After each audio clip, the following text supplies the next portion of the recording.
pessoas! Vocês estão ouvindo Do The Math? Eu sou o Marcel Guiraldini. Fabiana Amaral, a gente vai falar de uma empresa que todo mundo conhece, mas de um viés hoje que ninguém nem imaginou que tinha. Olha, isso certamente despertou muita curiosidade, inclusive minha.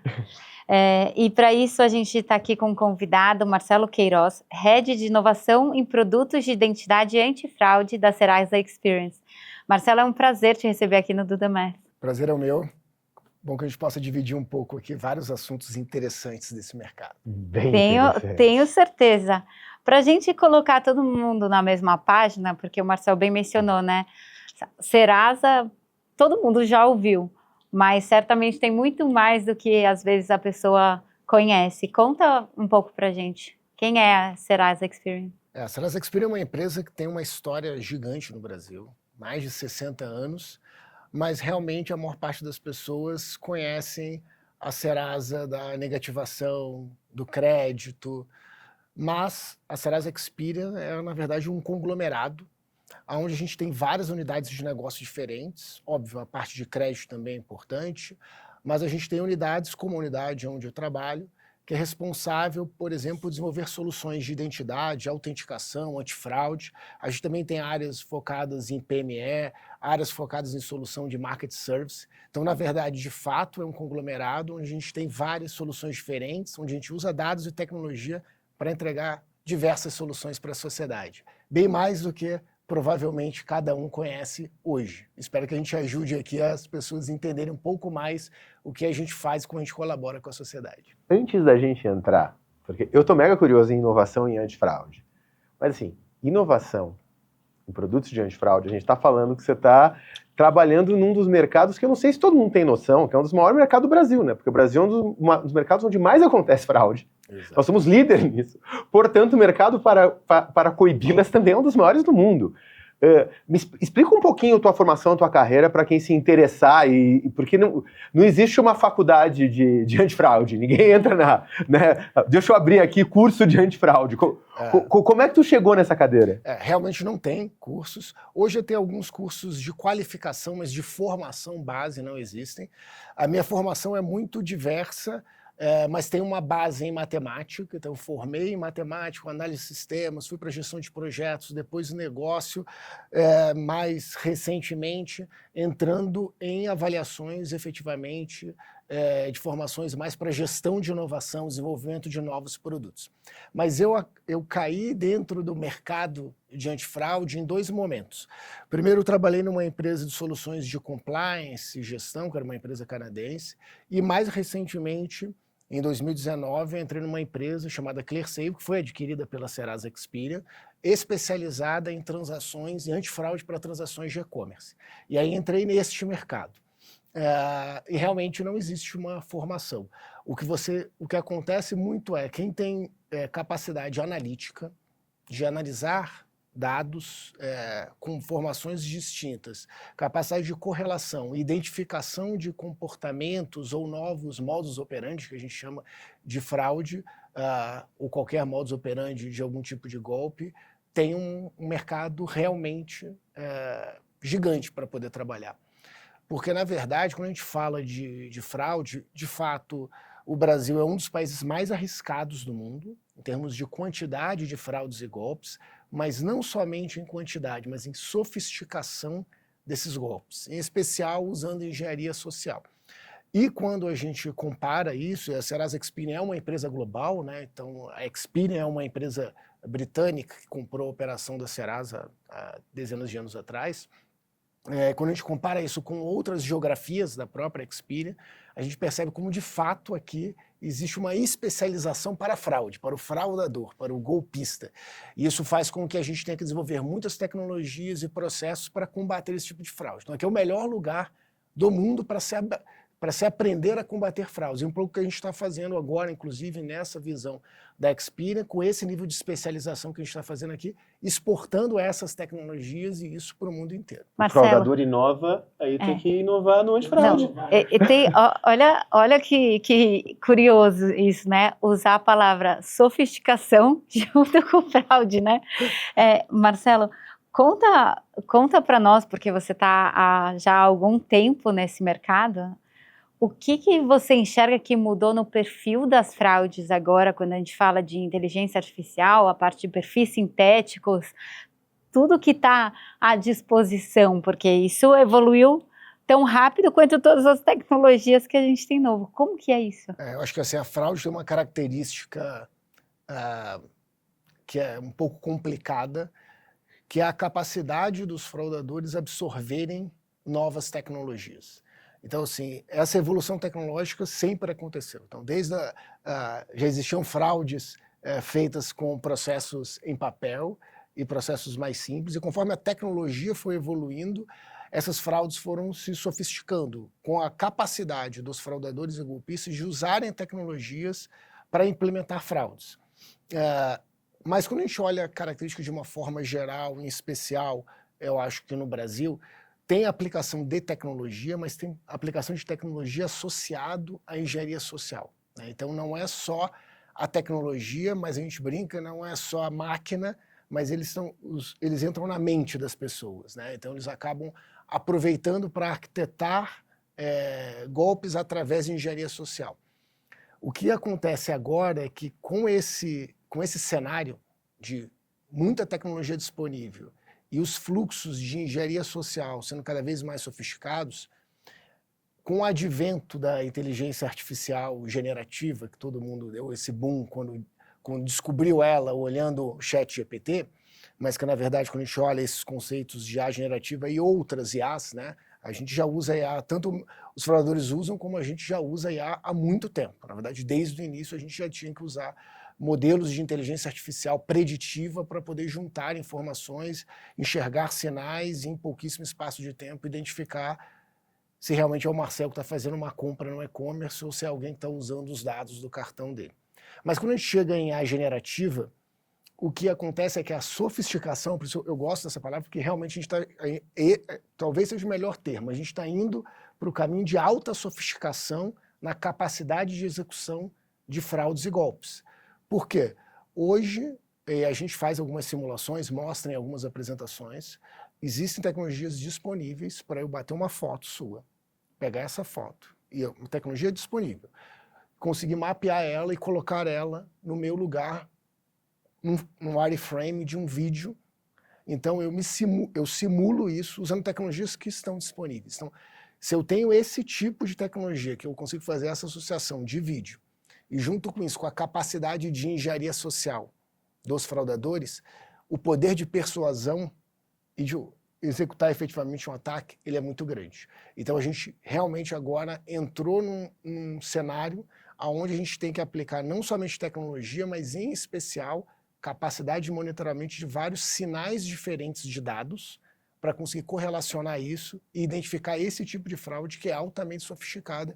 Um deepfake, por exemplo, que é esse exemplo, onde eu coloco uma imagem sobre a minha imagem e a simulação é muito fidedigna, muito fidedigna. Você começou a falar isso, eu fiquei pensando aqui, porque deepfake de vídeo, deepfake de áudio, você consegue hoje com produtos até gratuitos para fazer máscara de celular. Então você pode ligar fingindo que é você sem ser, com a tua, né? Isso coloca, eu não sei, eu posso estar totalmente errado, tá, Marcelo? Me ajuda, mas me parece que está quase em pé de igualdade tecnológica o fraudador com quem está tentando se proteger. Porque hoje tem muita tecnologia muito avançada, muito acessível. Sim, é verdade. E aí o formato que a gente acredita que é o melhor formato de combater isso primeiro, acho que o fundamento é dado. Então, existem dados históricos, mas o dado qualificado. Então, trabalhar dado e o conceito de dado de efeito de rede. E o segundo é diferentes camadas de tecnologia, então não somente uma. Então, acho que deixa eu exemplificar, porque talvez ajude. Hoje, por exemplo, a gente ajuda bancos, e-commerce, empresas de telecom, em todos esses, a gente está em algum fluxo, por exemplo, ali atrás, validando se é você que está fazendo um cadastro, ou alguém está fazendo uma abertura de conta, ou alguém está fazendo uma compra online. Cada uma dessas transações se transforma em um dado, em uma informação de comportamento digital. E eu ter esse dado qualificado, ou seja, essa transação era uma transação real, ok. Essa era uma transação que era um fraudador, que eu confirmei. Essa era uma transação que era uma tentativa de fraude, que eu barrei. Ter essas informações armazenadas com isto totalmente interligado com o que a gente chama de efeito de rede, é isso que potencializa a defesa. Porque o fraudador ele sempre busca uma brecha, ou seja, identificar uma falha, e ele sabe que em um curto espaço de tempo essa falha vai ser descoberta. Então ele tenta lesar o máximo que ele pode. Se você consegue capturar muitos dados e correlacionar esses dados, você consegue gerar essa análise em tempo real usando esse efeito de rede. Ah, legal, tenho dados, então com muitos dados, e se eu correlaciono os dados, um fraudador ao entrar, por mais que ele use uma tecnologia, eu posso identificar esse conceito de comportamento digital. Olha, não tem como o Marcelo estar fazendo esta compra neste horário, usando esse tipo de cartão e comprando esse tipo de produto. Foge completamente do perfil dele. Isso é uma forma de você conseguir barrar. Óbvio que pode ser que eles identifiquem todo o seu histórico, façam uma fraude muito precisa. Aí entra o outro ponto, que é você colocar camadas de tecnologia. Então você tem que analisar o nível de risco, e pelo nível de risco ir colocando camadas de tecnologia. Uma biometria facial, biometria de voz, que podem ser simuladas, mas você junta com device. Qual que é o dispositivo que você está utilizando para fazer essa transação? É o seu dispositivo? É o seu dispositivo histórico que você sempre usou? Ou é um dispositivo novo? Qual o tipo de forma que você está digitando no celular, que a gente chama de biometria comportamental? Como você tecla no celular? Então, capturo isso também. Então, tem várias tecnologias, você vai colocando camadas, e aí você pode criar mais atritos. Faz N tipos de biometria, usa tecnologias diferentes de liveness, que vão pegar características diferentes, não somente do rosto, mas de fundo, ou tirar o fundo. Então, eu acho que o grande ponto, em termos de igualdade, e o que diferencia o lado do bem, aquele que está protegendo, acho que principalmente esse dado. Quanto mais dados qualificados, com capacidade de efeito de rede, você consegue identificar esse conceito de comportamento digital, por exemplo, e camadas de tecnologia. Então, essa ciência de você fazer esse trade-off. Só que qual é o grande trade-off do mercado? Quem contrata soluções antifraude, soluções para proteção, o que eles não querem é perder clientes. Eu ia fazer essa pergunta agora. Conversão. Porque é sempre o trade-off de experiência do cliente e camadas de proteção. Então você tem que achar o equilíbrio de colocar tecnologias que são invisíveis, como essas que eu comentei, olhar o device, pegar os dados capturar, olhar o comportamento digital. Se você analisa que o nível de risco é um nível baixo, você pode fazer uma autenticação que a gente chama completamente invisível. Se você achar que o risco é moderado, e quem define qual é o nível de risco são as empresas que nos contratam. Qual o apetite de risco que ela tem? E aí ela vai colocar uma fricção. Não vou pedir para fazer uma biometria facial, vou pedir para fazer uma biometria de voz, ou vou pedir para fazer um fator de autenticação, vou mandar um WhatsApp para a pessoa ir lá e confirmar que é ela mesma. E aí você vai colocando essas camadas. Então você sempre tem que trabalhar isso. Porque tem um conceito que é importante, não existe fraude zero. Fraude zero é negócio baixo. Porque se você coloca muitas camadas de fricção para identificar tudo, a gente consegue. Mas a tendência é que você gera um atrito tão grande que você vai diminuir a conversão de vendas, de compras, de contratação de serviços, em especial no ambiente digital. Então você tem que fazer esse trade-off. Assim, fraude zero, impossível. Mas a fraude ela tem que ser muito pequena, controlada dentro do modelo de negócio que tem uma rentabilidade, conversão para aquele tipo de negócio específico. Você tá falando, mas a minha percepção, a gente trabalha muito no mercado financeiro. E aí, quando a gente está analisando o comportamento, tem uma coisa que a gente já sabe, inclusive quando a gente vai começar a analisar hoje principalidade. Quem é a principal? Em São Paulo existe uma característica, no Rio de Janeiro também um pouco, mas que não é tão normal no resto do país, que é você ter o celular do banco. Eu tô falando, eu falei o celular do ladrão uma vez, só não pode falar assim, senão ele vem buscar. Então é o celular do banco, que é, né? E o celular que você sai na rua. E normalmente, quando você vai viajar, você vai precisar atualizar, fazer uma compra internacional, aí a pessoa coloca tudo de novo no telefone dela, que ela sai na rua, que normalmente é o bom, e aí viaja. Então, se você tiver uma taxa de segurança muito alta, Na hora que esse cara tiver com menor acesso aos outros elementos dele, tipo a rede, a casa e tudo mais, tu vai desbloquear ele na hora que ele mais precisa. Ele está fora do país, ele precisa validar uma transição. Então, é um trade-off que cruel, né? Porque na hora que talvez ele mudou o comportamento dele, até do device, é porque, na verdade, ele estava tentando se proteger com uma camada física própria. Então tem uma... Como é que vocês fazem para... Vocês avaliam o caso a caso? É cliente por cliente que se monta esse modelo? Não estou falando de instituição, estou falando do ser humano. É a cada ser humano que tem o seu próprio modelo de... Exatamente. E não é somente um device, né? Então por isso que eu comentei que o fundamento são dados.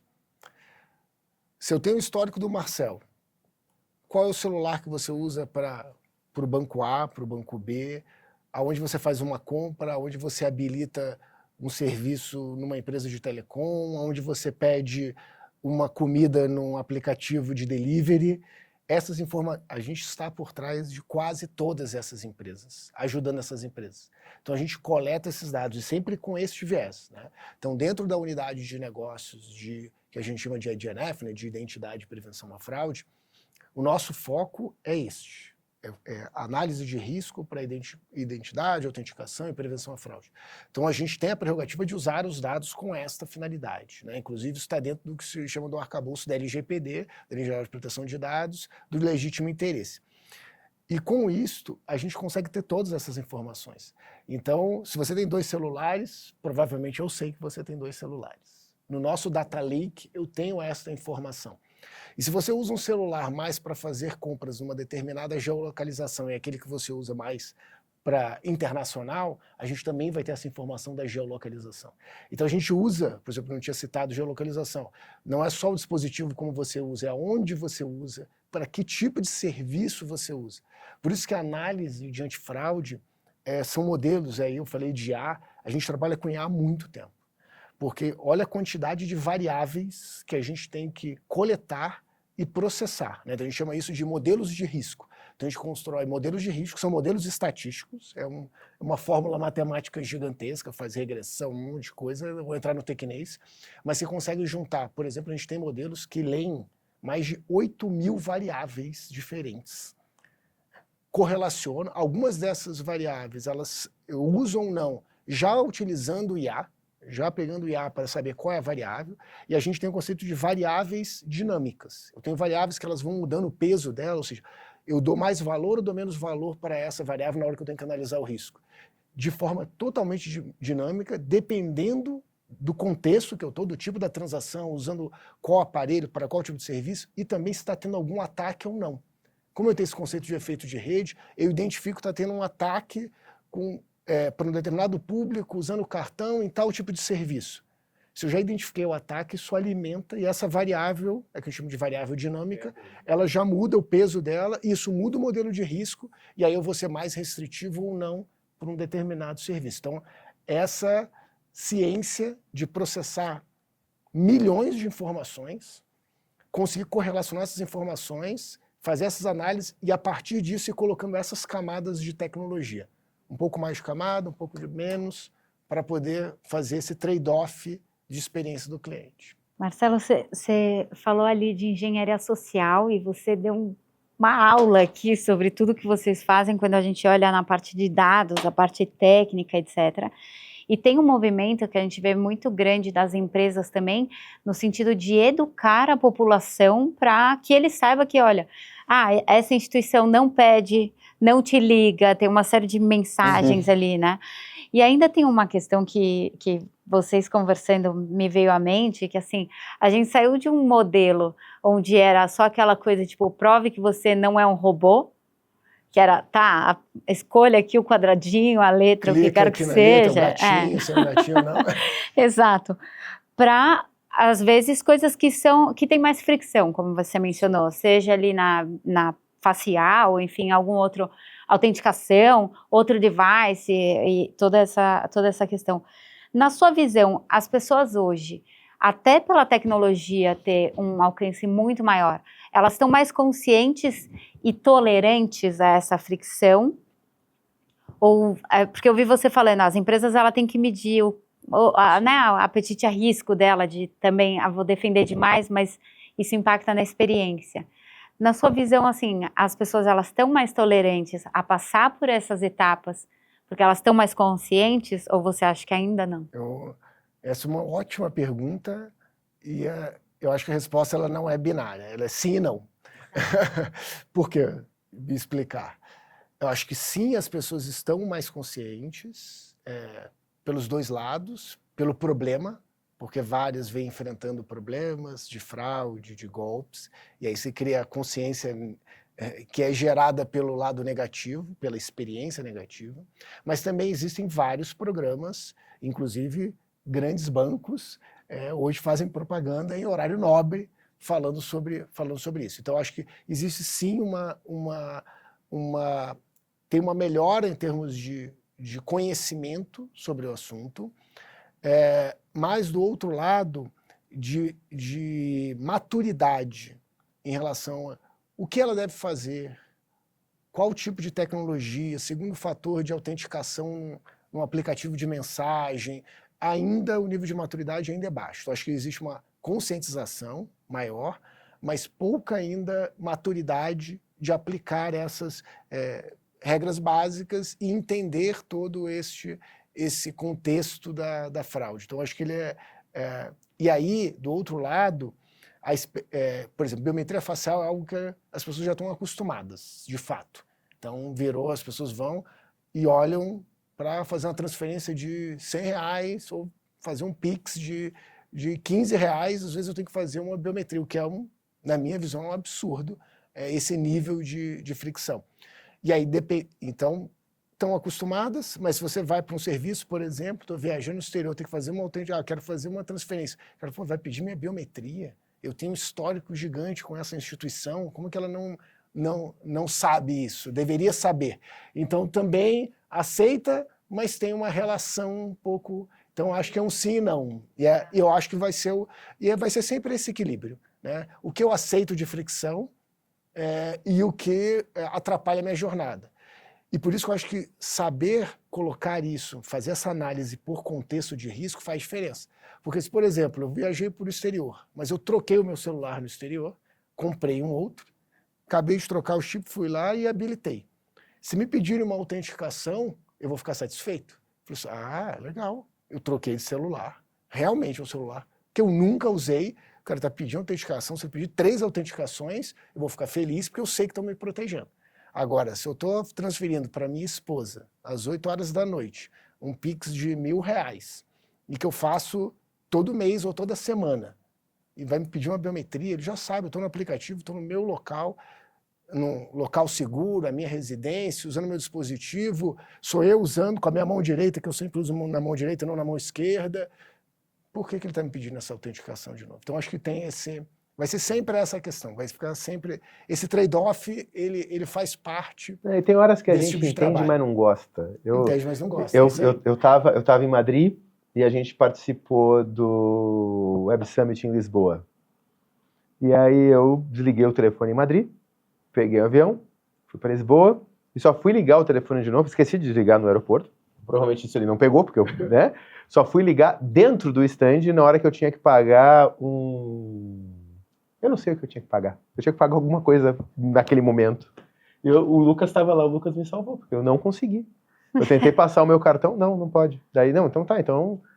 pega o código do aplicativo. Eu fui abrir o aplicativo, me travou o aplicativo. Não, amigo, não faz isso comigo. Então, eu entendi, né, a coisa tão estranha, porque a viagem já sido longa, eu não liguei o celular no caminho, então, mas mesmo assim, a gente não fica muito, muito feliz. Mas eu podia ficar horas tirando dúvidas pessoais, mas acho que o pessoal não vai gostar do programa se eu fizer isso. Me conta uma coisa, que tem algo que eu acho que deve estar mudando muito, porque eu olho a quantidade de coisa que a gente consegue fazer com IA me surpreende, assim, e não estou falando só de IA generativa, vamos falar de todas, né, do que a gente consegue fazer de qualquer coisa.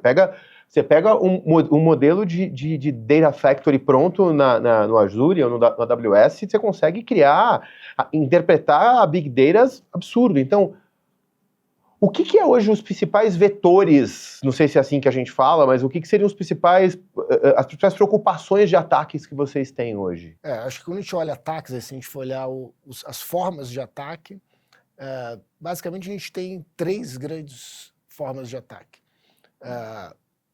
Engenharia social, para que o usuário final execute efetivamente uma transação no nome de uma forma fraudada. Então, eu vou tentar manipular para que você faça a transferência para a minha conta, achando que eu sou a conta da sua avó, que eu manipulei, e você está acreditando que eu sou a sua avó e você está fazendo esse tipo de transferência. Então, toda a engenharia social com essa visão de coletar algum benefício financeiro. Esse é um ponto. O segundo é que a gente chama de account takeover. Então, conseguindo coletar algum tipo de dado disponível na Deep Web, na Dark Web ou Surface Web, onde você consiga coletar dados vazados, junto com algum processo sintético de simulação, e a partir disso você acessar efetivamente uma conta, acessar um ambiente.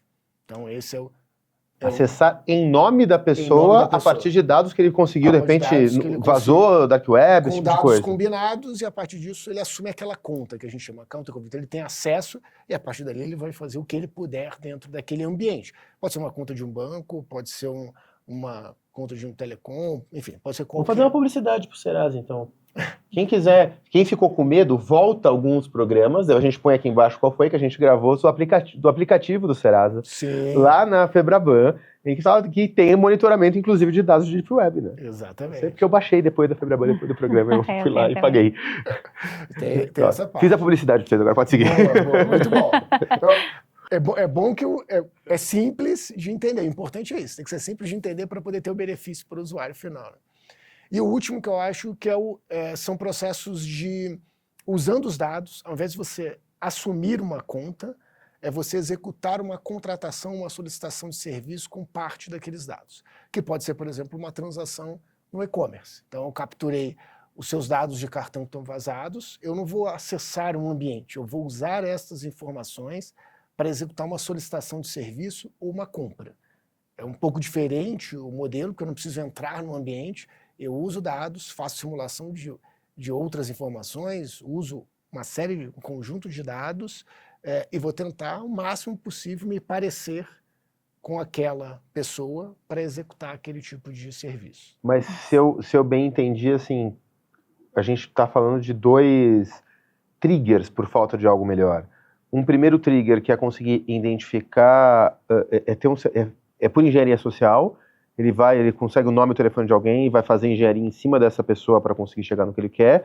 E do outro lado, ele precisa de uma ponta solta. Algum dado na Deep Web, um número de cartão de crédito, alguma coisa. Então, qualquer ponta solta serve para esses 2 lados. Ou ele fingir que é você e acessar o seu ambiente, ou tentar fazer uma compra, comprar uma casa, pedir um financiamento, alguma coisa. Exatamente. Em teu nome, é isso? Teu nome. Só que você pode fazer, nesse segundo formato, você pode fazer de 2 formas. Você pode conseguir acessar o meu aplicativo do meu banco, ir lá e solicitar um empréstimo pessoal e tirar o dinheiro da conta, acessando, e eu não estou vendo, e você está acessando aquele ambiente.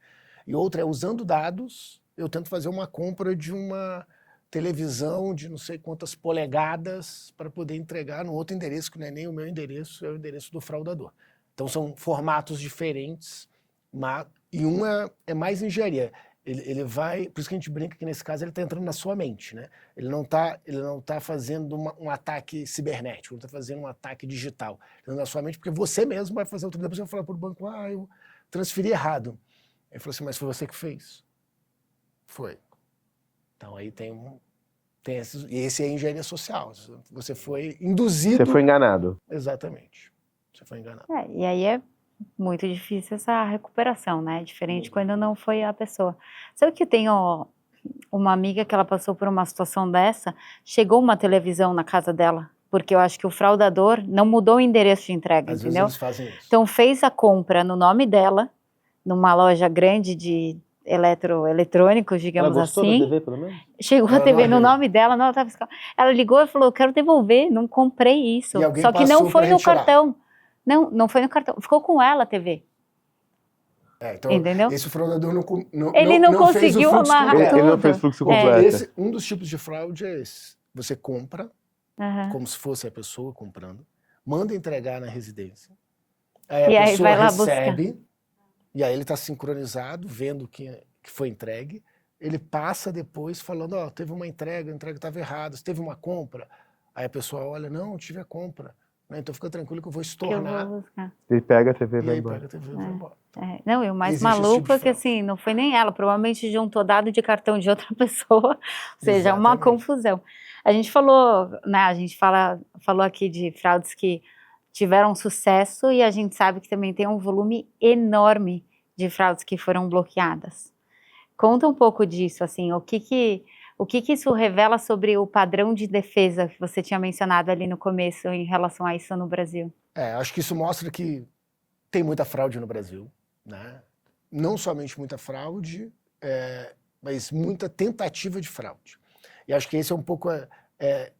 vocês perguntaram como que você veio parar aqui, depois que você entra nesse mercado de identidade, de fraude, o mercado, obviamente, ele é desafiador por causa dessas dinâmicas, aumento da tecnologia, no Brasil em especial, a quantidade de ataques, mas você enxerga um benefício que você gera para a sociedade.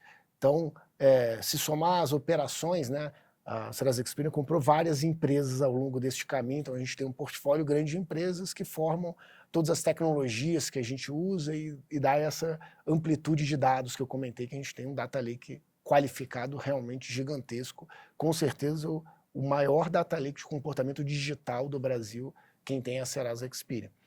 E o benefício que a gente gera, ajudando todos esses diferentes segmentos, no ano passado, por exemplo, em números, em reais, mais de 50 bilhões de bola. Bilhões de reais a gente evitou em tentativas de fraude em 2024. Então isso mostra que existe muita fraude, sim, mas existe mais tentativas de fraude do que fraudes efetivadas, e esse é um tipo de benefício que a gente gera para a sociedade. O que significa isso na prática? Isso significa que esse dinheiro voltou para a economia.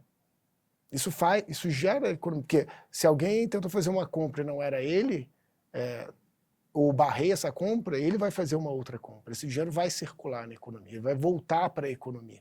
Então esse é um benefício, isso é legal, né? Isso é É incrível. legal estar trabalhando com isso, podendo entregar. Esse é o lado bom, o lado desafiador, é essa dinâmica de, né, gato e rato, tá sempre tendo que estar um passo à frente, desenvolvendo novas tecnologias e trabalhando para evitar, né, as fraudes e descobrir esses novos esquemas de fraude. Eu tô tentando ver se eu voltar para a pauta, mas já desisti. Eu sei. Eu juro que eu fui lá. Eu fiz uma única pergunta do que a gente tinha combinado, mas tá tudo bem. 250 bi em 2024. Não, 50. 50 bi. 50 bi. 50 bi. Eu já falando, eu tava... Ainda é absurdo. Quero chegar nesse número, quero ajudar. Mas eu ia fazer a pergunta sobre isso. O que será que deveria ser a meta hoje das instituições? Assim, é conseguir... Como é que... Vocês estão no antifraude. Legal. Uma instituição hoje que tem problema, seja ela financeira, de e-commerce, de lava rápido, porque pode ser qualquer coisa, né? Pelo que a gente está falando agora. Você acha que eles deveriam pensar em quanto eles estão evitando ou enquanto nem está acontecendo? O que seria melhor? Porque eu acho que mesmo se você educar o cliente, vai continuar vindo. Não é um número que você vai conseguir parar, né? Não vai ser o cliente mais educado, tu pode parar, mas o fraudador vai tentar algo diferente, né? Não é combater que o teu número seja menor porque menos fraudes foram tentadas. Não, elas vão ser tentadas. É mais ou menos... Parece isso, né? Tentativa provável. Não enxergo no horizonte curto espaço de tempo onde a gente tem uma mudança tão grande na sociedade que a gente não tenha tentativas de fraude e não continue sendo um país extremamente arriscado. Mas as empresas, elas já têm o olhar que a gente chama de o ROI da fraude. Então, assim, eu tenho que ter ali uma avaliação de que eu tenho que investir o máximo possível para poder evitar a fraude e que ela seja controlada. Então, vou dar números, por exemplo, do e-commerce. Acho que talvez facilite. Então, a gente, quando tem uma fraude no e-commerce, com cartão de crédito, por exemplo, a gente tem lá um termo que chama chargeback. Né? Então, teve lá a fraude, tem a marcação e eu identifico que foi uma fraude, e aí eu tenho aquele chargeback que cai ali ou no lojista ou no emissor do cartão. o que eles controlam? Então, você controla quando eu estou no e-commerce, se eu sou o merchant, estou do lado do lojista ali, e eu sou responsável pela fraude por análise de risco. Eu olho o nível de aprovação, então eu tenho garantia que eu estou com aprovação alta, então de todos os pedidos que passam aqui, eu aprovo 95%. Aprovo. Eu tenho que medir tempo de resposta, quanto tempo está o fluxo, né, que os clientes está muito lento, tem que estar dentro de um tempo ali adequado, de acordo com a jornada que foi criada. E o outro é o chargeback, que é a fraude. Então, números gerais, assim, bons e-commerce, por exemplo, giram com 95% de aprovação.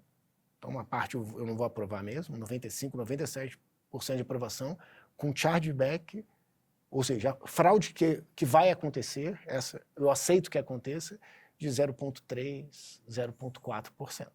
Então, é esse nível que você tem que chegar. Você tem que conseguir aprovar muito e mesmo assim, tem uma quantidade de fraude abaixo de 0,5%. Que é muito pequeno. Então, é esse Então, ponto. quando a gente olha a meta dele, é esse número. A meta dele é esse número. E aí, ao fazer isso, eu estou ajudando. Só que quando passa isso, parte desses que ele não aprovou é porque a gente ajudou a ele evitar uma fraude que iria acontecer. E aí ele nega a transação, e está certo ele ter negado a transação. E aí o volume de tentativas de fraude é esse número que eu dei, fazendo um número geral. Então não é só para e-commerce, é juntando todos os nossos negócios em diversos segmentos que a gente colabora. Mas ele não olha o número. O objetivo de um e-commerce, por exemplo, não é olhar, eu estou evitando tantos milhões de fraude. Não, eu estou aprovando muito, eu estou tendo uma fraude controlada com um nível muito baixo e estou garantindo a melhor experiência para o cliente. Ele está fazendo a jornada dele da melhor forma, de acordo com o que eu desenhei. O tempo está passando, não está... Exato. É tão interessante tudo isso que você está falando, e a gente está falando, você falou de volume de dados, volume de tentativas, né, que vocês ajudam a bloquear. Quais foram insights interessantes ali, olhando para todos esses números? O que vocês já tiraram que você fala, vale a pena compartilhar isso daqui, porque foi algo que foi importante, que nos ajudou muito, ou alguma coisa... Acho que tem muitos dados, né? Assim, sempre tem novidades, né? Eu citei acho que a gente citou um exemplo, você comentou um exemplo de fraude, né? Então a gente ajudou, por exemplo, um lojista identificando rapidamente esse processo de fraude, que na verdade essa fraude de alguém comprar no seu nome, usando o seu cartão ou um cartão de terceiro, entregando na sua residência, indo outra empresa ir lá e buscar, a gente ajudou a fazer a identificação desse perfil, ou seja, a gente criou um modelo de risco, para que a gente identificou e a gente conseguiu replicar, porque na verdade isso era uma fraude da empresa de entrega. Era a empresa de entrega que tinha algumas pessoas que identificaram lá, os fraudadores se infiltraram e executaram. Então, como olhar o comportamento, aquilo fugia do padrão, a gente conseguiu identificar esses sinais. Acontecem algumas, vocês percebem que existem... Aquele modelo é conseguiu identificar mais rapidamente. Por isso que você falou que quando eles abrem uma brecha, que eles acham, eles sabem que muito rápido vocês vão... Eles sabem.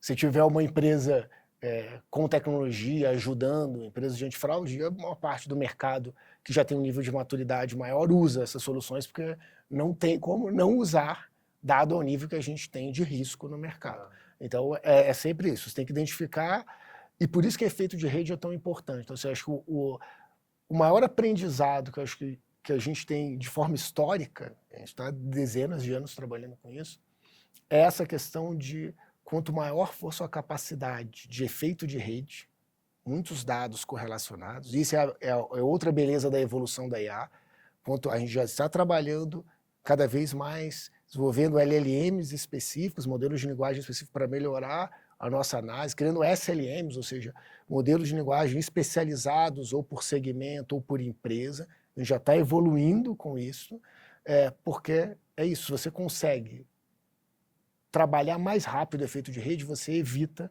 o problema. Então, quando o seu fraudador descobre uma brecha e ele começa a executar, se eu tenho esse dado e consigo correlacionar ele rapidamente, eu consigo travar isso para que os outros...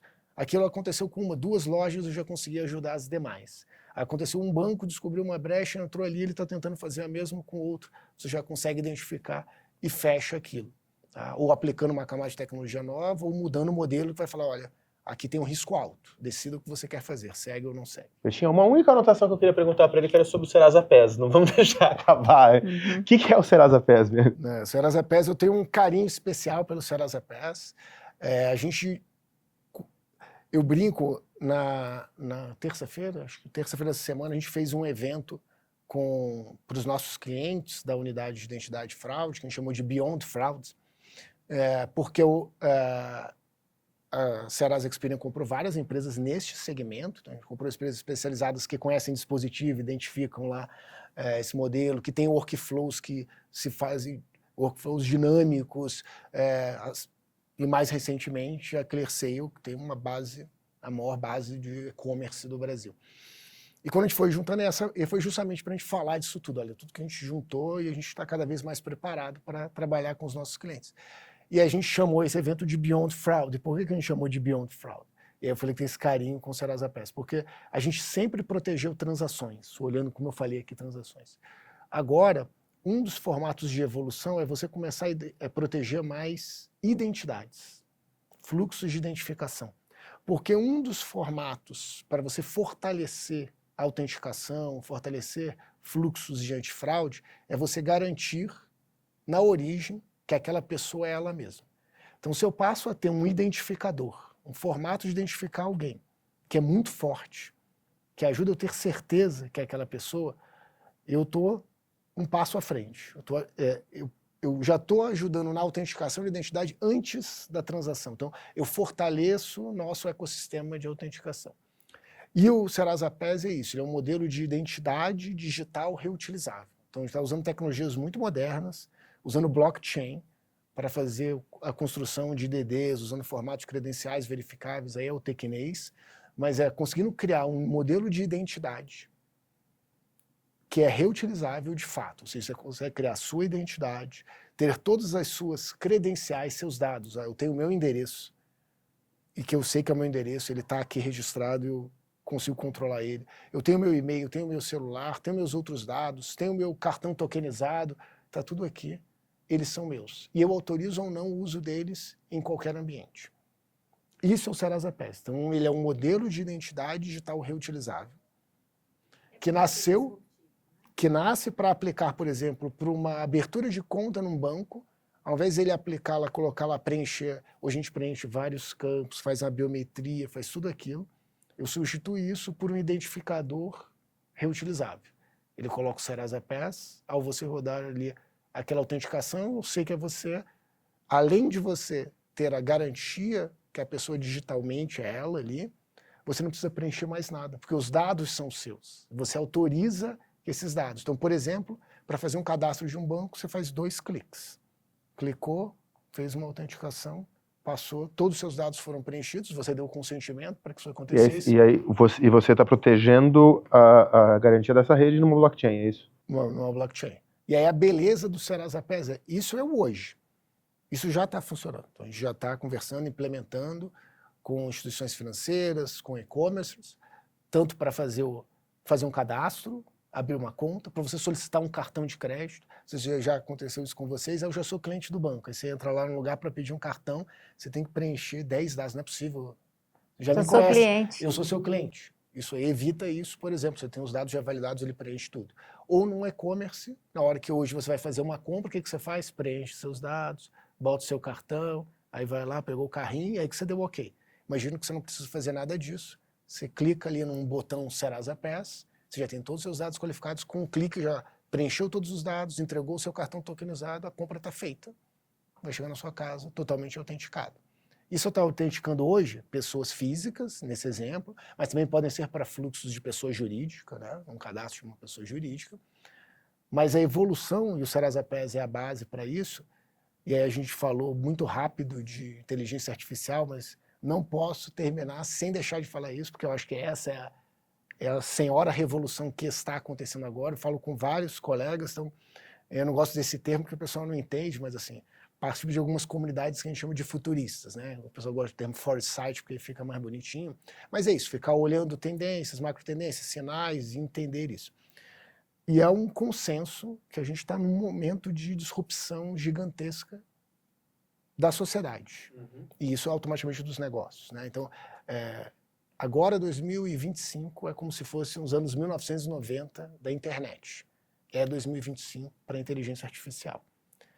O que está acontecendo agora é uma revolução de modelos de negócio. Vão começar a surgir negócios. A maior parte dos negócios hoje são de internet. Você entra no site, você se cadastra, você faz uma autenticação. Foi construído um modelo de negócio em cima do padrão internet. Então tem um business model em cima de um padrão internet. Está se construindo agora novos business model padrão IA, em cima de uma infraestrutura de inteligência artificial. Puta, lindo. E o que significa isso na prática? Que tem uma palavra que está todo mundo falando, né? Agentes de IA. Os modelos de negócio vão ser construídos a partir de agentes de IA. Eu vou ter robozinhos, bots, twins digitais, use o nome que quiser, softwares, programas, rodando automaticamente, fazendo o trabalho de um funcionário. O funcionário vai, você lê meu e-mail, você faz um pagamento, você faz isso, essa autorização. Beleza, ótimo. Quem que autorizou esse agente de IA? Quem foi o funcionário? Com qual nível de permissão? Ele pode falar só dentro da sua empresa? Esse agente pode conversar com um outro agente? Imagina um marketplace de e-commerce, onde um bot, a partir do seu trabalho conversacional, você não vai mais digitar, você vai falar, eu quero comprar uma blusa com a cor azul, com o histórico que eu já comprei aí, com o tamanho M, e entrega na minha residência.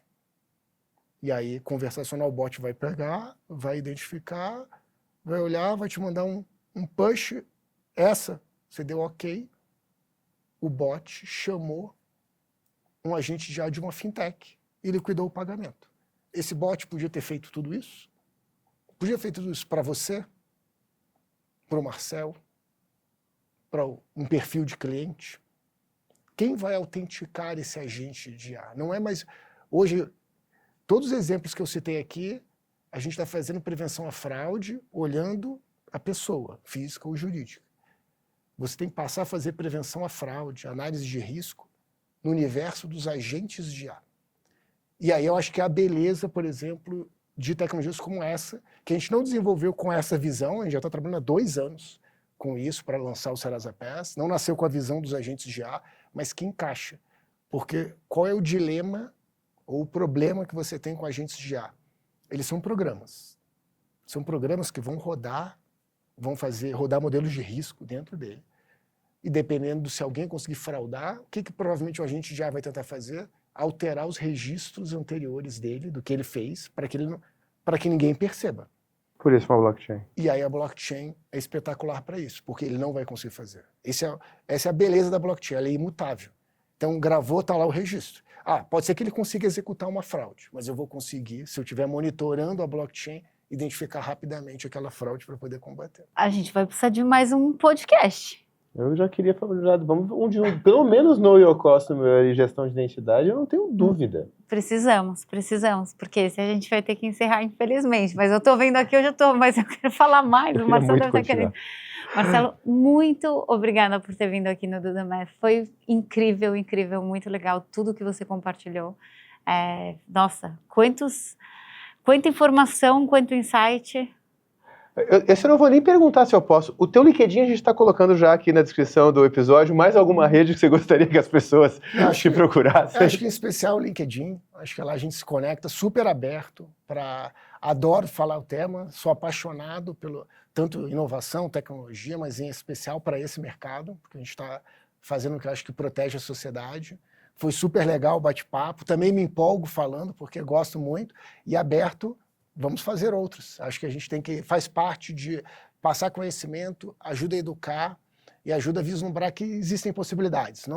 Não é terra arrasada, pelo contrário. Podemos ajudar o mercado. Podemos ajudar o mercado. Marcelo, muito obrigado. Chegou até aqui? Gente, vai lá. Não preciso pedir, vai. C, 5 estrelinhas, porque hoje foi aula. Bora lá, coloca lá que ajuda a gente demais. Até semana que vem, Fabi. Até. Valeu, gente. Obrigado.